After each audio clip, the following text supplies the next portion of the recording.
I'm the communications director here at the project. Thanks so much for coming out tonight to see Nazareth Hassan and Ryan Skrabalak. Yeah, very excited. Yeah. Just a little bit of housekeeping. Upstairs, there are 2 all-gender restrooms, and then there's an accessible one on this floor through the sanctuary. If you need that one, just grab me or one of my coworkers, and we can help you get there. Nazareth will read first. My coworker Miran will introduce them, and then I will introduce Ryan. So I'll turn it over to Miran. Yeah.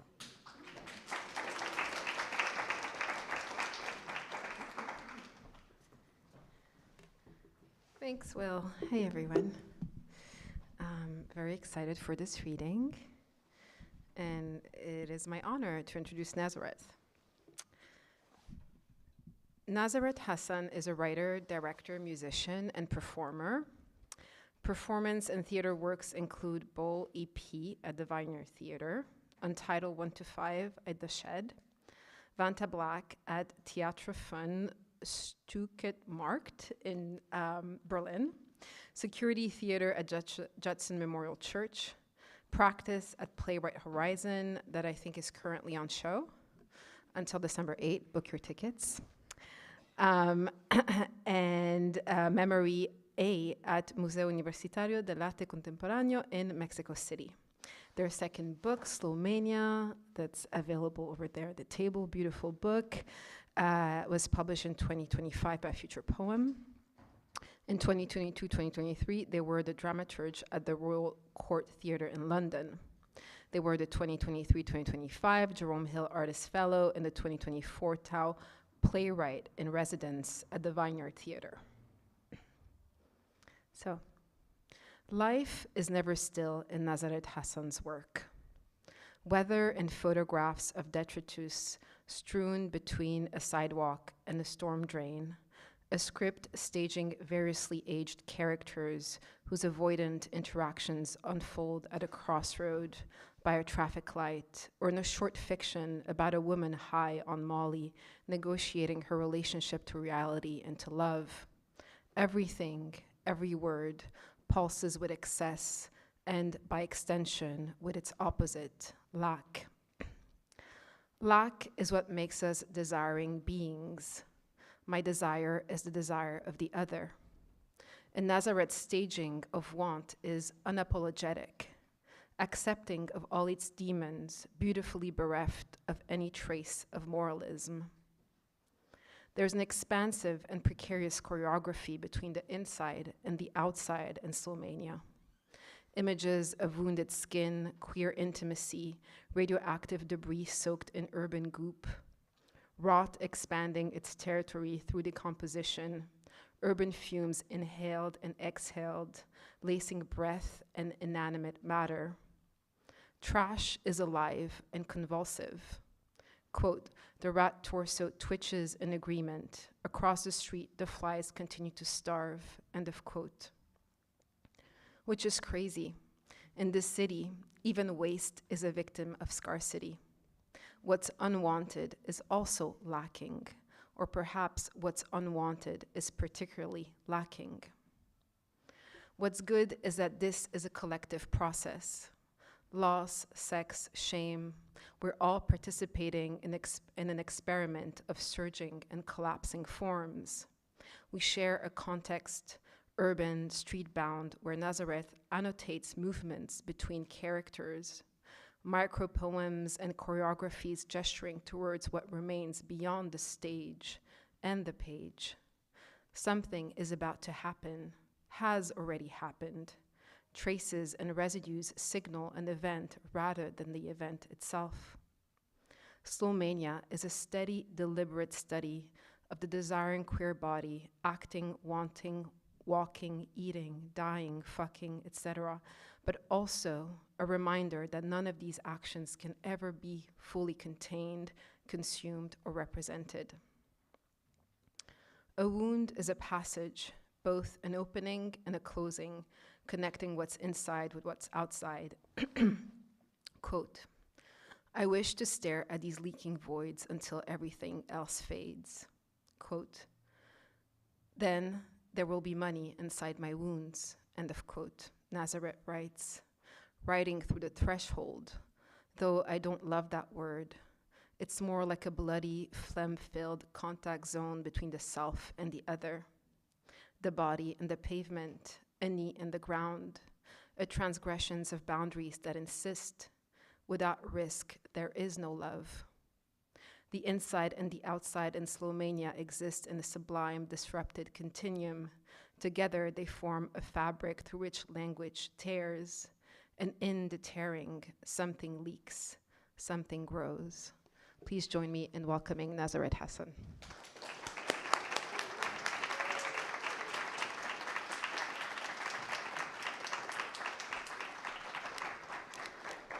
Hi, everybody.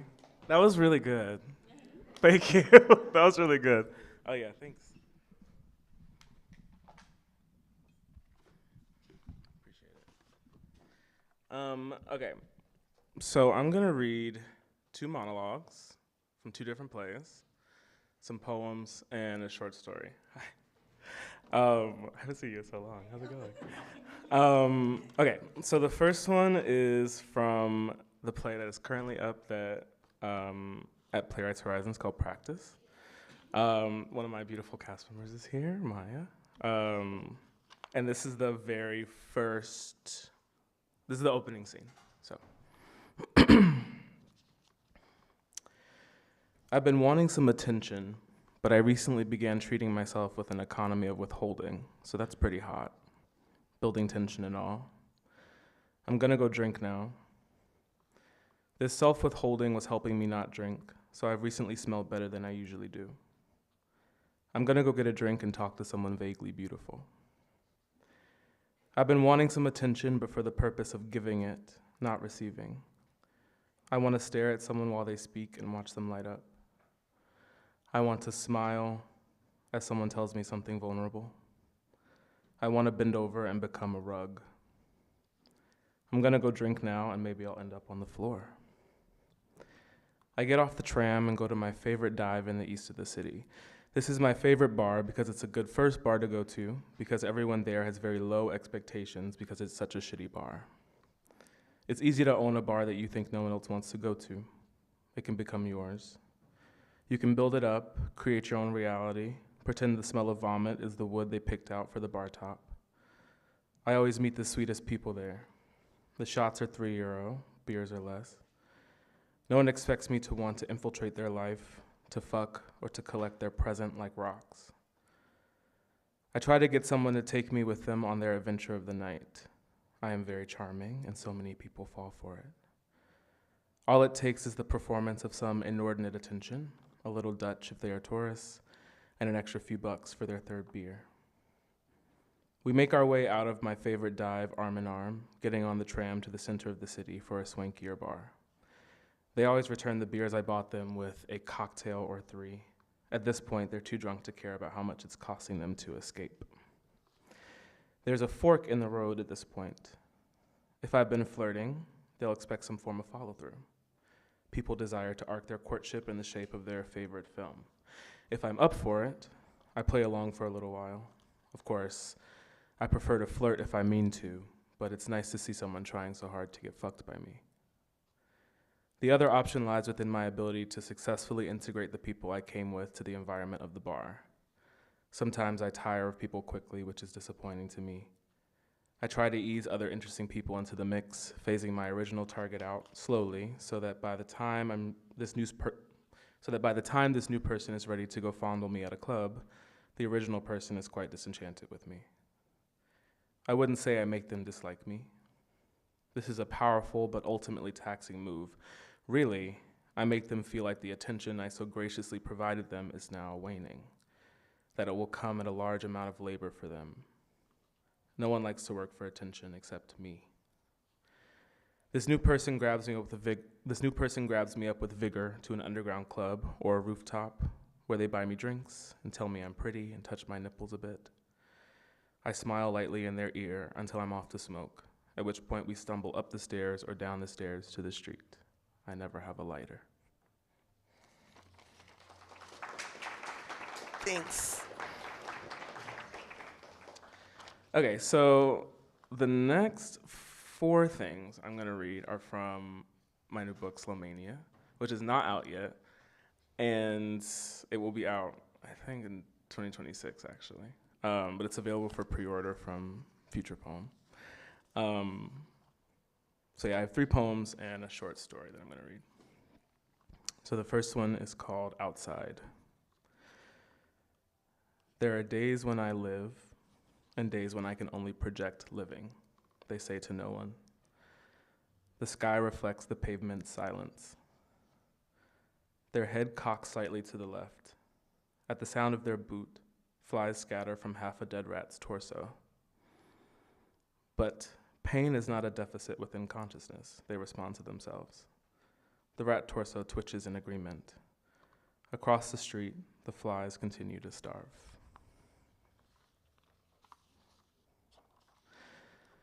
After sex. Deleting the onus for communication, you yawn, stealing all the air from the room and my lungs. The moans were, of course, cowering in the corner, making their way to the hallway, cloaked in dust mites who were hoping to one day be human enough to breathe. Your shoes stink, you mutter. Sneezing floors, the soaked sheets, a rumble. Yeah, I inhale. Fantasy. Exterior riverside restaurant. People line the edges of a green river. They are all ugly. One ugly woman covers her mouth and orange vomit sprays through her fingers. Her ugly husband puts his hands over her mouth, and her vomit slides between his fingers too. Then he vomits. 2 ugly dining women.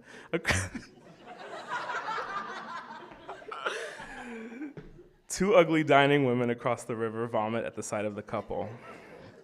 One of these women vomit on an ugly waiter, who in turn vomits on her. The table next to them, an ugly family of 6, all vomit at the same time, in different directions. The ugly people they vomited on run to the river and vomit. 30 plus ugly people vomiting makes everyone on the other side of the river vomit. Through the clouds, the sun pokes out.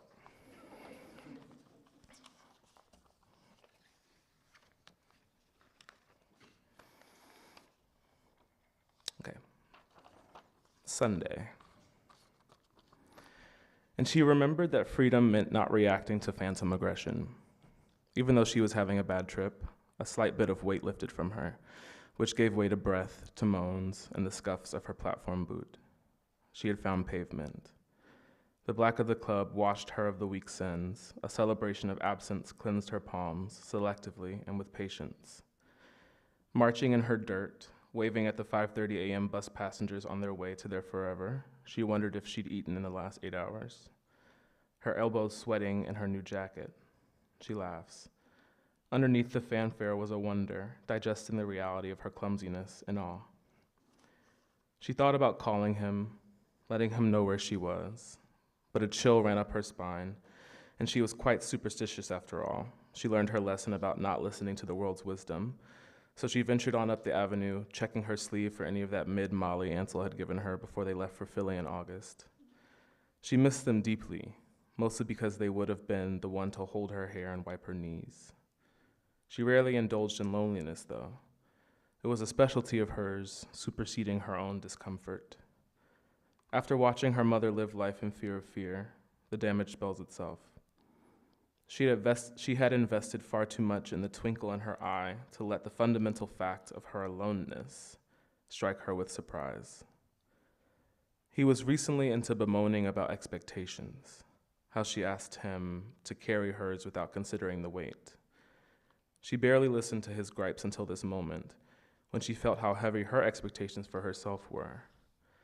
It is an expensive deed projecting oneself onto one's own face all day, never once letting the truth get in front of her desires. It's been her project ever since to display some sense of emotional nudity in her everyday, let the wind brush her nipples until they flirted with erection. It seemed to drive people fucking crazy. She didn't mind this casualty. She was usually on K when people decided they most hated her, and by that time, she was so cozy with her psyche that she forgot there were other egos involved. And she remembered that inner aggression paralyzes phantom freedom, and that was something to add to her personality checklist. How to be me, a brilliant set of Scooby-Doo-esque reveals to employ in various social spaces. She had tried softness as a weapon to no avail. She figured she would get hurt in the process, but she was very emotionally tethered to her morals at the time. It came naturally to her to surrender her comfort for the ease of another, so she was excited to try otherwise when the time came to gather the courage. It was around this time that she met him. He was into her bite, railing lines with her in awe of his own razor edge. He sharpened himself against her. Hey. A person on the avenue appears in front of her. They were missing a heel, and she thought it complicated to remark on this. I'm lost. Can you help me? No one had ever asked her for help in public. She figured she usually looked like the one who needed it. At the novelty of the situation, she decided to let go of her annoyance at having her inner monologue interrupted to walk with them. They had a calming quality. Not that she needed calming, but it was welcome when she let it be. They asked a total of 7 questions on their walk, most of which were navigation-based. Though the sea between them wasn't swimmable, the waves were more amusing than devastating. Trite attempts at eye contact dissolved into the sunrise, and she was quickly intoxicated by the smell of coffee from the bodega by which they walked, the dick prints in the jogger sweats, the moisture already collecting below a wig line, all of which, she assumed, went completely unnoticed by her walking partner. The mysterious knew, or were clocked and promptly shelved for hopefully future navigation issues. She stops to release what's left of her stomach acid upon the pavement, and they stood fairly close to her, sending a haunting resolve running over her back. It filled her as she expunged, and a block later, when it was time to say goodbye, she remarked, "This is what love must feel like, a floating anvil." And the strangers shook their head and searched for their keys for about 3 minutes before they went inside.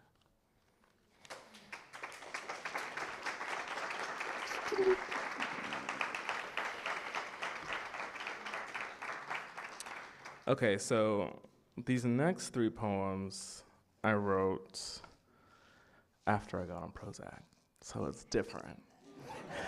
It feels very different. And they kind of, the titles I've been giving them lately are just like fluoxetine day number, and hopefully I'll come up with better titles eventually. So this first one is called Fluoxetine Day 16. Life happens to me. Green and pebble sounds everywhere on the loosest day of the year. Fires in the park have left smoke in the air, and everyone's pretending not to notice. It's a delicate thing to live in constant realization, and it can happen at any time, like when you open the refrigerator and you get a brain zap as you imagine yourself eating a banana. I only imagine it though, and I close the fridge to be met with undeserved ecstasy. The surprise is scary because I prefer to be able to trace where my happiness comes from. It's all about remaining conscientious without becoming obsessive. It's difficult, but I've grown to love it. Lechery and totalitarianism.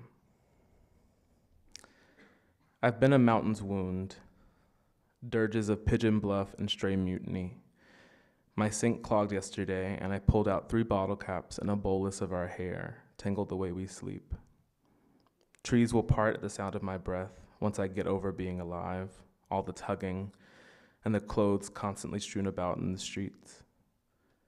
I've walked the death spiral. That is to say, I'm almost always groveling to icons in my likeness. Retroactively, as the ants gather around their lost comrade, whose body was just smashed by a turgid stone, a memory evades me. I try remembering something else, the sense that eked out of their words, the structure of a personality, anything petty. I felt it on me, the scabbing valley, even after I've scrubbed and rinsed and scrubbed, becoming a blood-colored race, as the urge towards tribalism and slut politics gets swallowed by me in a slutty way. Fluoxetine Day 100.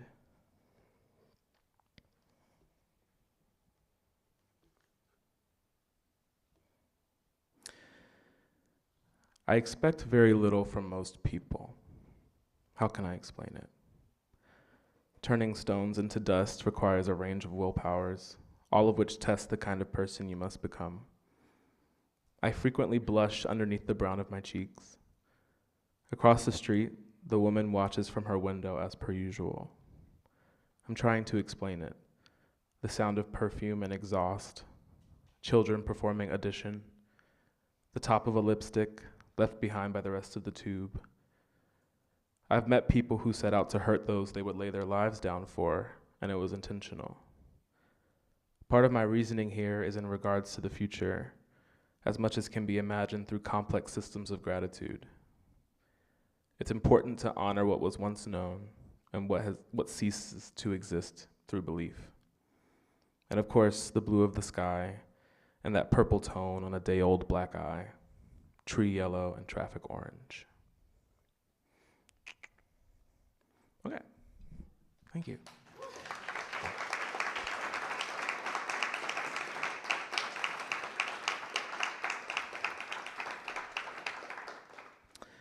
Okay, and this next one is a monologue from a play of mine that is called Cat, which is about a furry. That'll be happening in 2 years.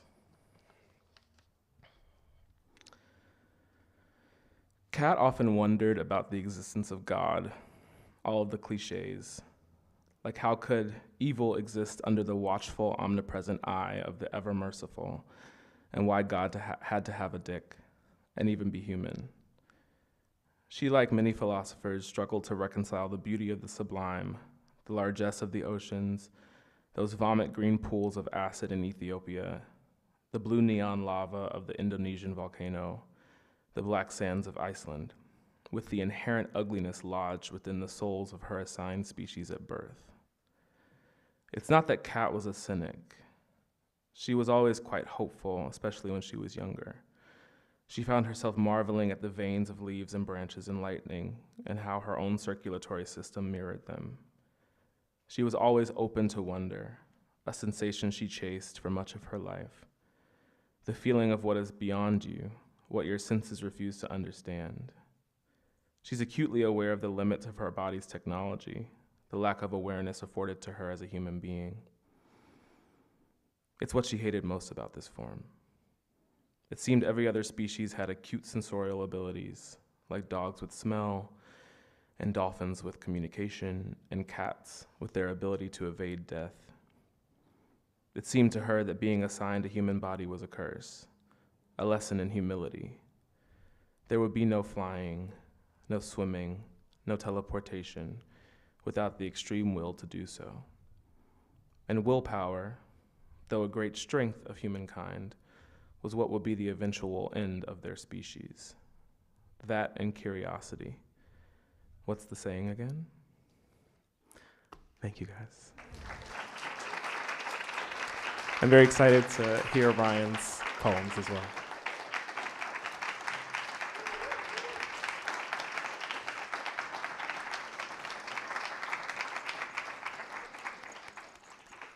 Thanks, Nazareth. That was great. That was beautiful. Yeah,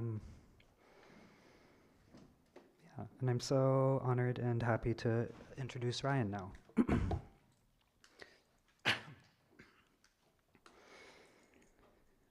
Ryan Skrabalak most recently wrote National Lube, out from Spec 2020-24, the Technicolor Sycamore 10,000 Afternoon Family Earth Band Review, Ursus Americanus 2020-24, and the chapbook The Orchids, Above Ground Press 2025. He lives in Kingston, New York, where he hosts Dog Park, a reading and performance series, and where he also edits and operates Spiral Editions, a small poetry press, and occasional tape label. When I was in my 20s and miserable, a Carsonian definition of desire, one that situates eros as product of the fundamental boundary between the self and other, triangulated by these poles but never part of them, which is to say a definition of desire as a kind of intractable lack, was a definition that worked for me, was even attractive to me. Now that I am in my 30s and am differently miserable, and immiserated by a so-called country pulling the levers of a so-called world order that positions difference as danger and that profits off of our collective imperilment, I find this negative definition of desire inert, unsatisfactory. Actually, I think it's false and useless. I find myself more drawn to a dialectical understanding of desire, one that can hold the conflicting truths of self and other, that might even resolve the conflict of these truths, dissolve the boundary between self and not self. Which is precisely one of the kinds of work that Ryan Skrabalak's fantastic National Lube does. Set against the backdrop of American interstate capitalist decay, the book positions desire as both lack and as excess of language, which is to also say of the self. Desire is something constitutive of the self that even prefigures it. In National Lube, desire constructs a queer kind of grammar, the edges of which might help us to organize the self, to reduce the friction, even blur the edges that this organization creates. It is a grammar of void and of excess, a grammar to understand the self as something that is to be given and received, the self as something in the dative case. Rather than holding distance at a distance, this book caroms right through it, foreshortening the space between me and you, and I at least am its gleeful passenger princess. This is a work that matters. There are real material stakes to this redefinition. It's a deeply liberal project to understand desire as something outside of the self, as a hole that can never be filled. It's almost enlightenment-coded in its individualism, imperial in its categorical pain. It is a deeply liberatory project to understand desire as integral to the self, to understand lack as a kind of excess. It's a re-embodying project, even material. What I think I mean here is that it's all outside the self, even the self is outside the self, that I want you to give it to me, that I want to give it to you. There's a potentiality to this kind of eros that is also refreshingly anti-utopian in its configuration, because utopia is also an imperial project. Too much damage has been done, there's too much death, too much waste. Our configuration of the self needs to fall apart because the world is falling apart. National Lube offers a more realistic roadmap, covered in filth and grief and yes, lube, and it's queer in its cynicism and its assessment of the hell we live in. But though it's cynical, it's, quote, enfutured in stepping out with friends, a dream, kissing them among the garbage and the flowers, end quote. Or do I mean the hell we live through? I'm not sure, but I'll end with another quote that might. That's how I've seen time change, pushing it. Here's another quote. I donate a little faggot whimper to the medium air. Please welcome Ryan Skrabalak.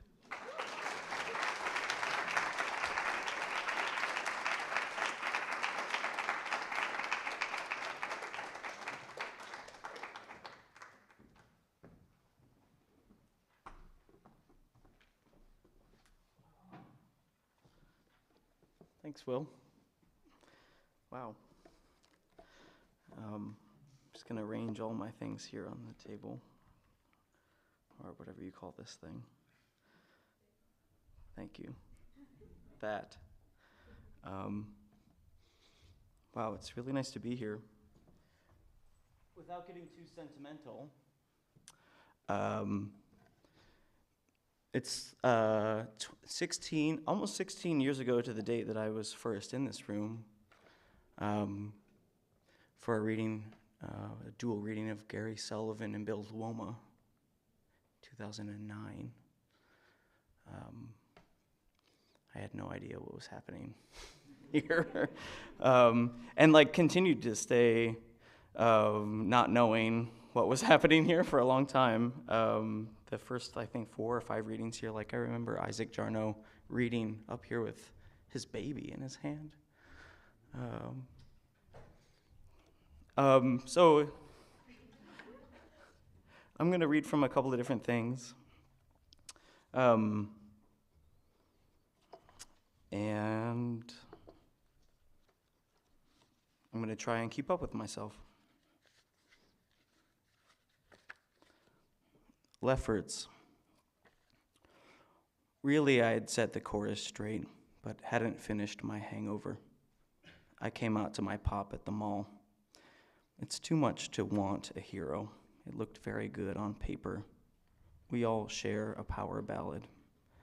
I will love you no matter what. Every good boy deserves fudge. Why is everybody waiting? A wall of trash, shiny, broke, and secret chimes, 2 blocks cold, snow, or pretty please on the COVID queue. I love them so, but often cannot tell. The street carries more of me than I seem, a colonial addiction for knowing. Median.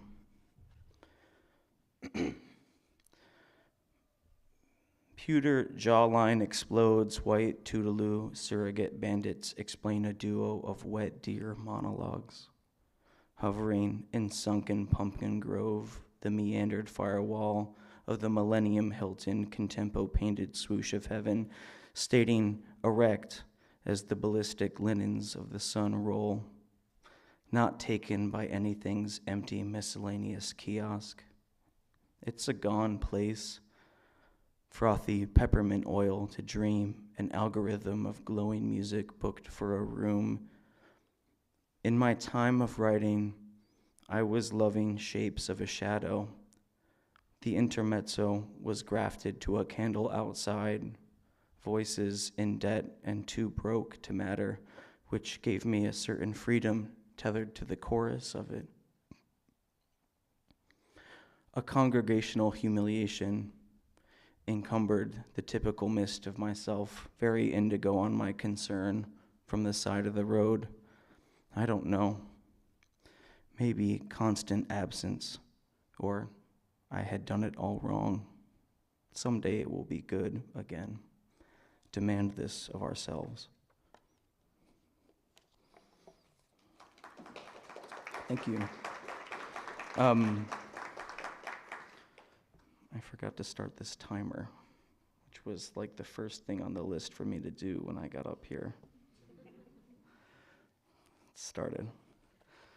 I wrote this small book, or just got it together for some gas money for some other readings that I'm doing for the next couple of weeks. The name of the book is called Universal Cop Avoidance, which I think is something that we all possess or should begin to possess or should have possessed yesterday or whatever. And it's a long poem. Fuck. We're here. This long poem is called Georgia Overdrive, which is an illegal maneuver in which if you're trucking or in a motorcycle or a car and you have a manual transmission, you shift, as you're going down a hill, you shift it into neutral to gain speed through the momentum, and then as you're going back uphill, pop it back into gear. And the momentum, if you are in a big semi, gets you very fast, very quickly.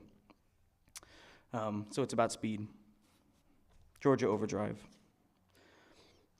I take a long hit and ride to soften the weapon, and I said I was happy. The gentle light of nothingness appears as August and ended them mid in mound. O archive, dust you my summer, loneliness, which would soon transform soft last night, this autumn loneliness, this lacquered promise, rain of my simple quiets. Door of year, stunned tangerine, a monument knows, somehow, 24 ounces American canned rice lager, trunk warm, and endless flags stacked and slack their unair, hideous their vowels. Georgia Overdrive. Stumbled out the Jayco popper, clouds of promising methods, demon shit, salvation, sour growing. He was dressed in his bad luck, and with poorly tucked boner, folded the whole shit hot dog style. Oh, panic-sized world, which I never truly understand. The stories in our mustard dark, they cleanse their farewell seance and fracture into a patois of light, mistaken for orgasm in the true world. That which the first person forgets, Hungarian sunflowers doubled over. The finale allows us a moment to strategize. Georgia Overdrive. The sacred geometry of the urinal cake. The bird song of the CCTV panning left, right. Teens at the aroma of the river, adding to it, I don't know why, a shopping cart. She pulled me aside near the service well. I love when you write about our home. On the way back in the Methodist church parking lot, perfect vision. I knew what heaven meant. It was close to the world, but not steeped in its flavor. And you saturated it. You two gay boys, taking selfies on the Greyhound as it pulled out of Utica Station, maybe 13. They shared one backpack, very red, tongues barely touching on the small digital camera screen. They looked at home like a wound. Georgia Overdrive. That is for how to make the sauce piquant. First, a woman named Christina, who knows too much about medical technology sectors, and who, at Track's Penn Station, hits my happy trail with Russian dressing from the vigorous eating of her special. Christina, we will make tonight a key word. I don't hate anyone, she said, and I tried. After significant whiskey drink and desperate topaz light for the motel alarm clock to rearrange the dream of him, which, like birds and leaves, appeared in the deluxe transit of the sky, not quite blue, just mollified sugar, grazed my navel with pinky finger, yes, sky of serviceberry, horseradish finger. Christina asleep there. So who's this guy?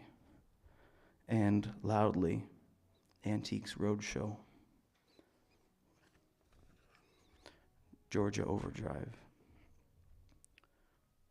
I was there at the halfway neon, somewhat tipsy. No one noticed. Locked in night's Kerouac spunk. The boy from Kansas City used frightening word and termed the karmic organization of his body. Exhaled, a suckling abandon struggled into his hands.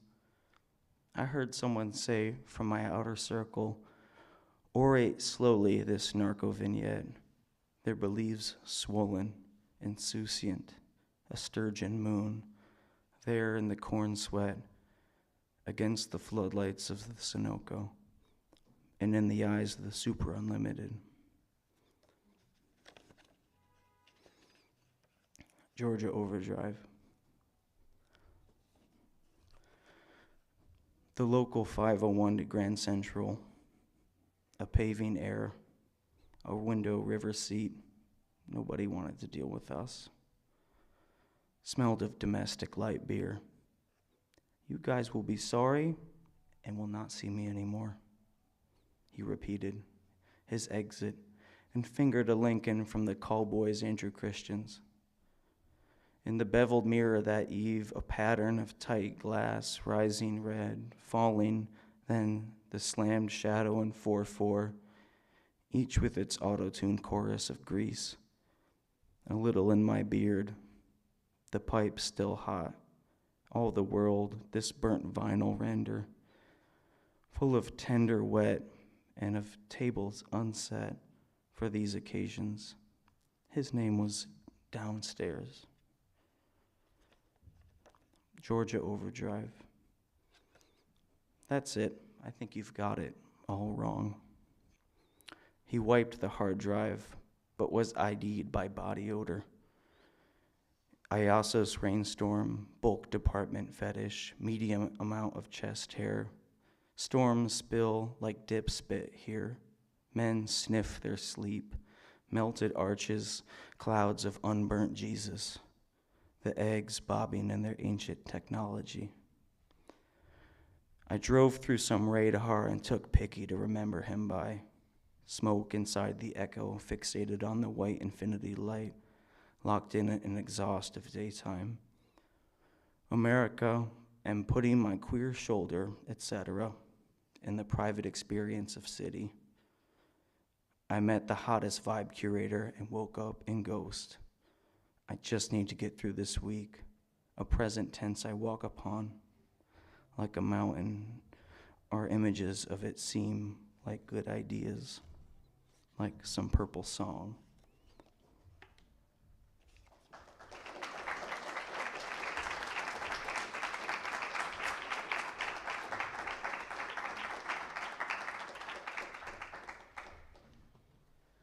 Thanks. I'm going to read from the first part of this book, National Lube. It's sort of, it's the actual name of a flat fill engine repair shop that I would drive by outside of Little Falls, New York, on my way from Lawrence, Kansas to Albany, where I grew up. But also like the name of a sort of aspirational socialist program where everyone gets their own lube to do what they want to do with it. Government-issued lube. The first part of this book is called Nourishing Residuals, and it begins with this epigraph. The genius of his style was to personalize a composed singularity of vital movements in a way that it could collectively spread. He lyrically reinvented heterosexuality as a popular culture virus. That's Brian Masumi talking about Frank Sinatra in his book Parables for the Virtual. Yeah. All blue eyes. Nourishing residuals. I fingered the slow part, having reached the end of the sensation that turned me into someone bad. He watched. Filled throat, shameful, the pearls sang wildly in nowhere time. Did rub it until growing. Its event moved through me like good news. I was afraid of the edge and brought some lacquer for that reason, to make it curved and shiny. But it became the breadth of blank. I had to separate the space from the composition, from the voice in its private register. Anyways, we ate unburst fruits in the cat stretch of a forever aval of cashmere lunch hour. What language will? Me on my knees in fistfights of peonies, swan dive, E-flat major, contralto dative, where I give him mercy. Removing the jumper cables from soft upper pinks, peach juice, seraph's lips summer puff. Over his newsworthy serrations, run fingers, a heat adheres. What's a climber to a ladder? A street to a motive, surgeon to an archive. I could have been better in a few ways or baseless. I fashioned from his well a little umbilical bon chance for lapping, laid him back in a country constantly at war, but gave him a few minutes elsewhere to think or envision a more saturated shape of we. Back at it a few jolts. Words shepherded themselves from storm drains, but they're supposed to go down like good news. I was afraid of that edge. These are expensive sentences. We relax the throat. Richer ones in the background, still on camera, pout for me. In this way, time became just here, nodding forward into green confirmation. Do I ask you to stay? I'm choosing to be sad, to feel something glowing. I remember me in the door jam with no diseases, holding my friends like babies, kissing them, no rent or mortgages, and the small death of their rooting. I don't need pills, booze, coffee, emails, texting. You tell me this for the second time. There's a party in a country constantly at war. I gave him a few minutes. Whatever time it is right now, it's not. In the end, the weather breaks free from its conversation with the land. The manifold techniques by which sociopolitical hierarchies are camouflaged in the natural features of the human body. Men hiding things in air and pushing them into sound. The cars make the lake shine in a reproduction of silver in its Pindaric rolling. 16 quasars reflected in the birch's vaulted bark. Slow hand stared back at me like an organ solo in the mist. A rare and different tune. Socio-political hierarchies are camouflaged in the natural psychic attachment to objects, the canonical transit of earth, and in that walking's essence throughout the financial crisis, wildly and nowhere time. What else are we supposed to do? Where was I? The lake beats vellum wings below the boats, an antithroom of thought-embroidered void, ambrosia. They want me to focus on this uncatchable light, the half-life of my shame, which never goes away but decays viscous, but not the evictions, not the money vomiting out of palms, the fences rising nowhere from grass. Fuck them. The fix is in and floats by over the pluperfect weather. Stealing away from the airport pond in the glue of the twilight's cashmere tents, I made an honest mistake. In there, and in that I'm implemented in photosensitive maps. Distant mind song, exchange gessoed over my tongue, a warrant for deviance. They want me to focus on this uncatchable light spiraling in and out of an equation that only makes sense if you're evil, mangled, or both. Do they know we're together among the garbage and the flowers? Does a lens exist in darkness too? What information collects in a country constantly at war? What's a climber to a ladder? We hit the road in a gorgeous size. Rushing along the gray, constantly cleaning itself in drone, this car hummed a color of bright GA blue sliding back into red, but we held the space of an aqua E flat. I cannot comprehend the velocity of the past, even while these biometrics open sluices, fluid directed down my own obvious purple holes. I find immense hope in zero ambition. In shuffling the architectures, the younger bits became enfutured past their isotropic limits, the lake within a hole, within the meadow, upon the boy inside of me, and stepping out, perchance to dream upon the plane of rustled screens against the air. Over my tongue, a warrant for deviance, elsewhere to think or envision a more saturated shape of we. I had to separate the space from the half-life composition of my shame, which never goes away but decays viscous. In any event, I've filled a notebook with endless hedgerows. I can't squeeze the epithets out of my secret life inside of a pedigree like good news. I was afraid in a country constantly at war, wildly in nowhere time, did rub a motive, surgeon the weather, broke free a rare and different tune, camouflaged in the natural features, this uncatchable light spiraling out within the meadow upon the boy inside of my shame, which never goes in the background, still on camera. What else are we supposed to do? Obvious biometrics and zero ambition pout for me in the glue of pluperfect limits within fluid, which give him mercy, the camouflaged features that finger the slow 16 quasar anteroom of an honest mistake. To think or envision mercy, its contralto moved through me. Slow hand, here is where I spend most of my day. Maybe something is settling on the decade. Snow. Obvious biometrics, envisioned limits, but moved through. I practice a soft damage through a lyrical sequence, a pushing mercy into sound, a pre-existing condition. Together we've deep-faked the background of an honest mistake. In other words, uncatchable light, endless hedgerows, the airport pond spiraling out the architectures that I'm implemented in. Bonne chance. I was afraid of the edge of the event. In return, I filled a notebook. I find immense hope in nowhere time.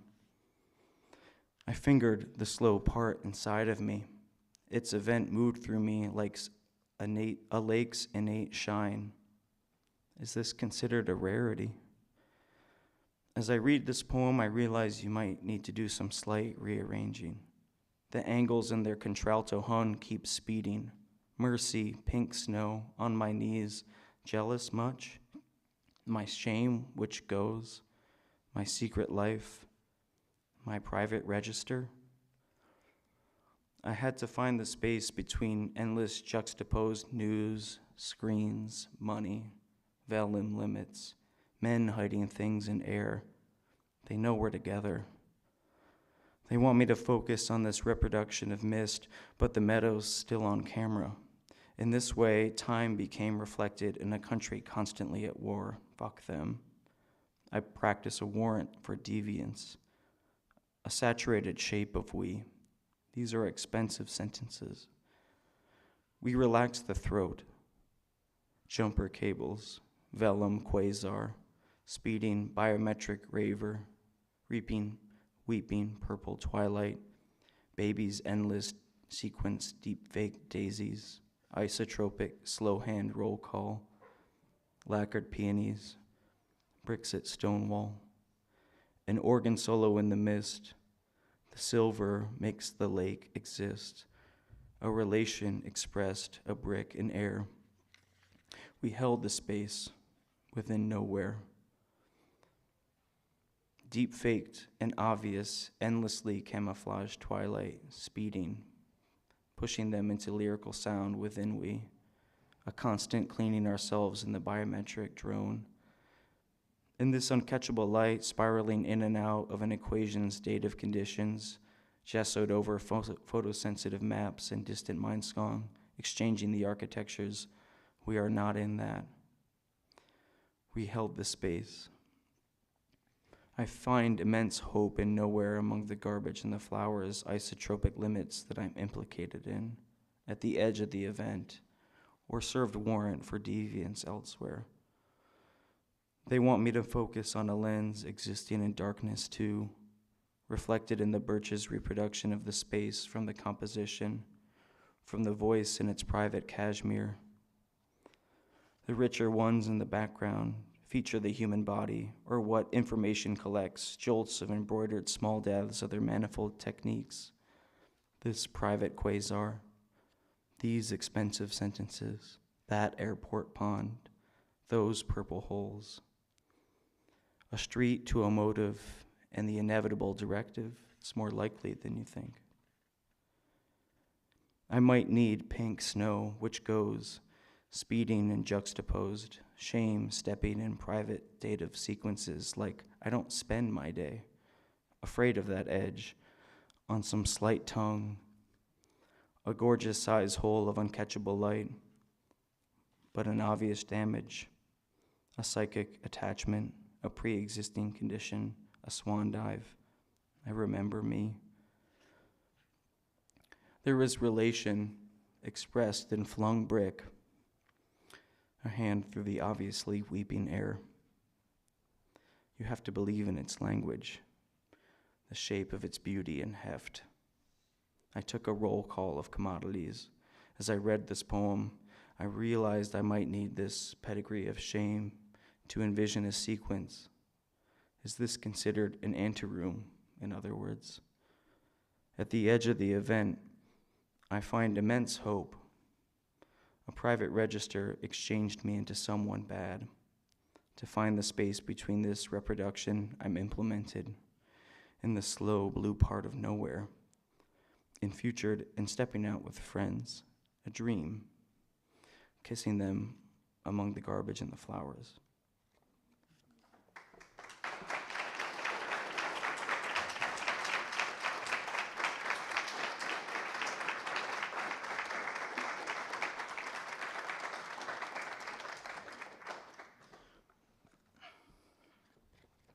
Thank you. I'm going to read two last poems from this other book here. the book with a long title that is majority short poems, and then as opposed to the book with a short title that is mostly long poems.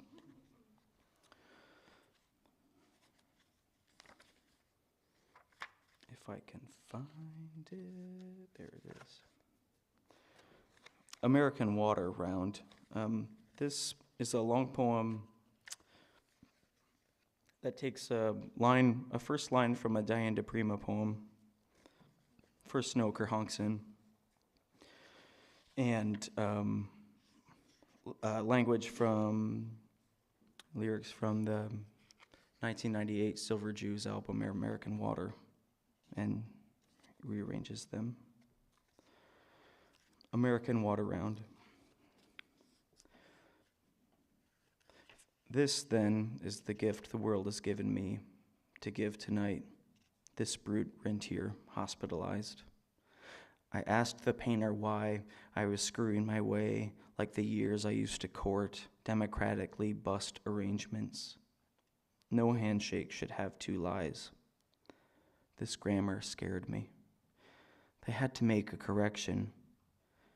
People linger and twirl in the brunette halls where we used to share a bed. I ask you, when you spelled me into the highway, why the river became dry soma of what I sabotage. You left me in the low digital tide, and people like foam leave, approaching. No do passo or line dance. The earth pays decadence to a tan line that can change the fact. No mind. I've got a little car wreck I keep to myself. This, then, is the gift the world has given me, forever and ever, finding ways to dump sugar into the old, unadorning motor of heterosexuality. Sunset added to the air behind a paywall. Dear Adam, I want to let you know, rather frankly, how bad I wanted you to fuck me in the bus depot, hitching the border, past Ukraine, the priest, the blizzard, the man, Russian Eminem, ew. It was right there and you rubbed it in my palm. And later on the balcony at your Bubba's, you hit me in the face and smoked significant gold cigarettes. It was very scary. There was broken stuff in an echo but no mouth. Didn't I hear you mumble too, ever and ever? This, then, the gift the world has given me.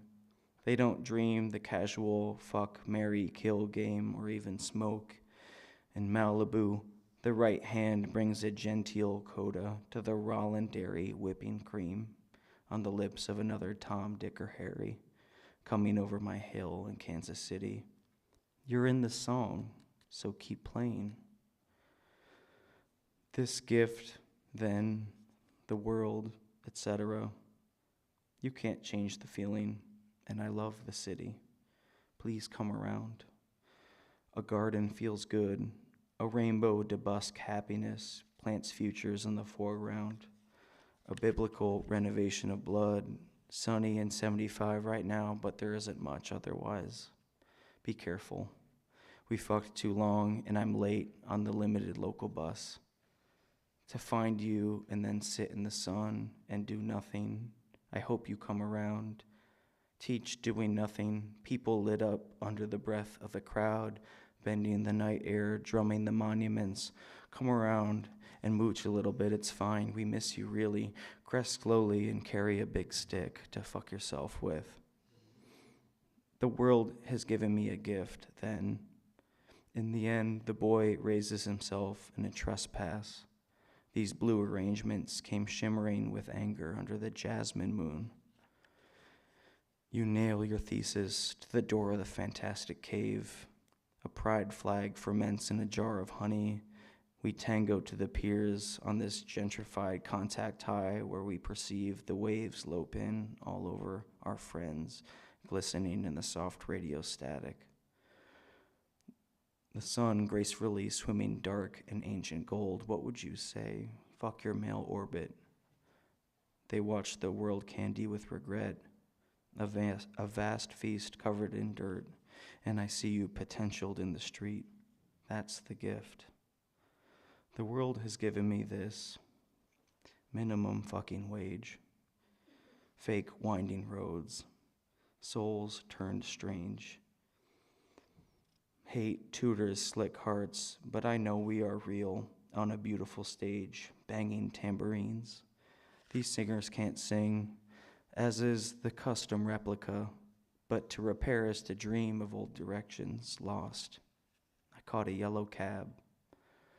The gift the world has given me is 17 other monsters and Kentucky. I'm gonna bury my name in you, like my God. Misfortune in clouds can be so beautiful after a king. And also I feel insane when you get in my bed. Shut all the blinds. There was no place, that's their fantasy. We could go unobserved in the dawn, unfolding the zero, a morning week ex-lover sliding out of bed, a trick played on the world. I was someone's great sentence once, too. This, then, is the world. I had given me back to the death into a story, pruning my brain into a hunting, into a dream, or the old carrot and horse routine, the old MGM ending, standing for money again. What could be more evocative than duh? A stranger begins gathering at the edge of my body, a mother and child pattern. Clearly, some geography has been surgeoned away. Oh, right, it could have been anyone, wherever. I see him, I might be blooming, and the agates sick repeating. Every morning you forgive me somehow. Every evening, believing my song, the patron sore throat stares into the sun of me. You listened for months. This, then, is the world the gift has given me. Rent, whiskey rearranged between us. Christ, I love him. Blown out, wet in my poor hive. Lucid for risk in the wee hours. Soft, dead streets on muscle relaxers, according to lyrics freak. The mirror expresses a doom, a blurred ache. Go ahead, reach into me, ask me my name. Use the last good evening for the necessary ends. Goodbye. He entered his dream clandestine. A grand piano sheen, the Phrygian thinker shows her audience the sound of it in Act 5. A lonely resolution. The atmosphere is suddenly out of gas. In a way, I guess I keep him alive in this honky-tonk, an ocean of metadata perfumed with love. This, then, is the gift, a booth in the back, your tongue carving out my ass. I'm lonely tonight in a semicolon way. The wine, your hot seat belt, a flash of your brights. Toot on your horn, my spit passes from you to get through the night, and another mouth somewhere waiting for me, us, beckoning grace. There's always a chance for melody, epilogue. Waiting for me upon the blue parquet, I spent all day flirting and method acting kindness before the faggy loggia, a flaccid Motel 6 continental jukebox playing Hearts Alone to a sweating highball. The gin curled us through the off-ramp, I guess. Every little love has its own 4 a.m. cocaine patio monologue. It all hurts a little going in. Yeah, it doesn't, and it shouldn't have to. This, then, this is the gift the world which has given me, a letter to a wildflower. So I write to disappear it. History closes like a bell in the distance. The year ends in the next room, classically tired, and I, leaning on the deletion of the rain, sickles in the vast kindness, forever delayed, the pansies growing in the garden are not mine. I set the traps myself. We tend to a spring-heeled altar expressing the world to its word. A conspiracy is just ruling class solidarity. We don the camouflage to mirror the altar and fling it into the X-rated oil that it doesn't deserve. Instead of time, I want an evergreen, a folding. I want to unlock the pixelized montage of the Vanna White frontier, the wheat shown in the wind's compact mirror, holding itself, objects closer than it appears, and us, very blissed out in the razor afternoon. I've got a lot of love for you. Thanks.